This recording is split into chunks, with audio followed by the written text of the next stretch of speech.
Good morning. Okay, topic today is Overfed But Undernourished Part 2. Yes, we are on the Part 2. Matthew 4, chapter 4, verse 4 says, But he answered and said, It is written, Man shall not live by bread alone, but by every word that proceeded out of the mouth of God. So this was the reply of Jesus to Satan when he was tempted when he fasted for 40 days.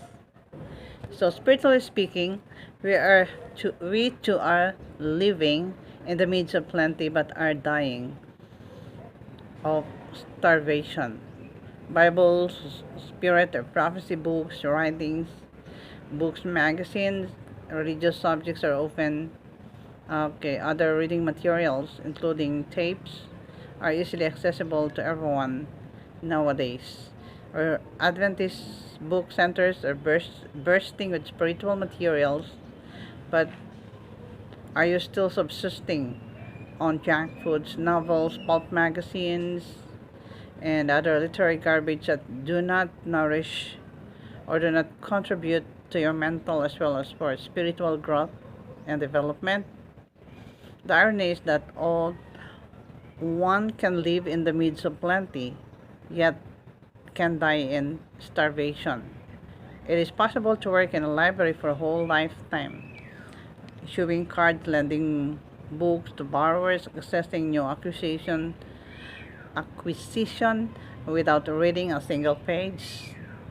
Yes, that's possible. By the same time token, it is possible to be employed in a publishing houses, other institutions, from being an apprentice up to the time of retirement without even reading a single chapter of the truth-filled literature that we publish.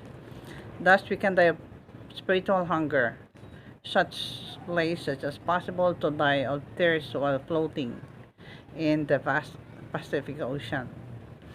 So there are some high-powered bulbs which can cast a shade directly under them, so much that you can read under them only the greatest difficulty due to poor illumination. So sometimes we cannot understand messages from the Bible because we have not read some spirit of prophecy books that will help us or guide us.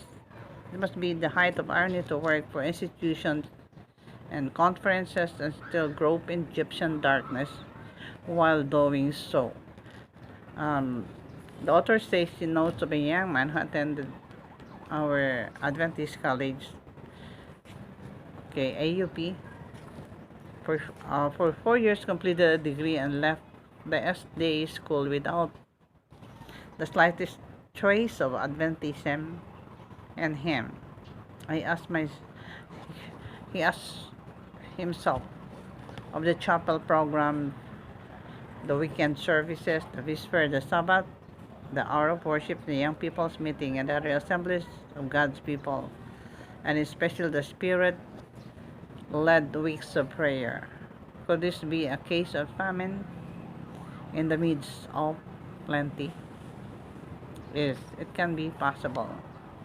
So not unless we read these books, magazines, and that will enrich our knowledge, our minds about God's word, we will uh, we will be as um, underfed or undernourished as we have had.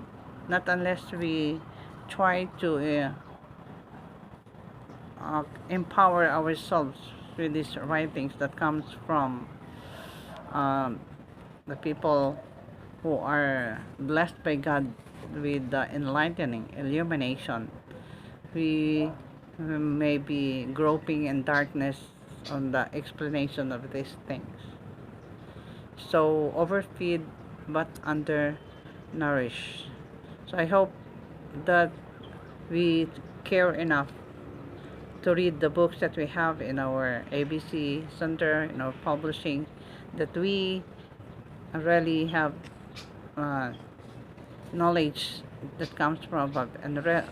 And for sure, me, it's my experience. There's so many books that have been read, so many understanding, and so many new knowledge we can get from reading these books.